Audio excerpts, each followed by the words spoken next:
કે જ્યાં સ્વીકારવાની ભાવના છે. તો સ્વર્ગમાં એકવાર બ્રહ્મલોકમાં બ્રહ્માજી બધા વેદોને બધું લખીને બેઠા હતા. એટલે વિચાર કર્યો કે આપણે આ બધા ગ્રંથોને એકબીજા સાથે સરખાવી જોઈએ.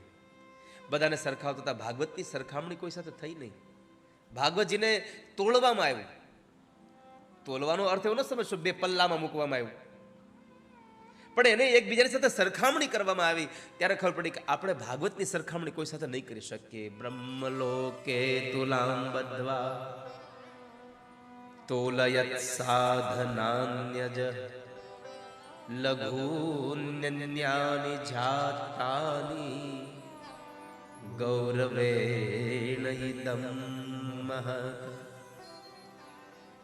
બ્રહ્મલોકમાં બધા જ સાધનો સાથે, એટલે કે જેટલા પણ ગ્રંથો જેને સાધન, જેને ભગવાન સુધી પહોંચવાનું સાધન છે, એમાં બધા જ ગ્રંથો સાથે ભાગવતની તુલના થઈ. પણ ભાગવતને કોઈ તોડી ન શક્યું.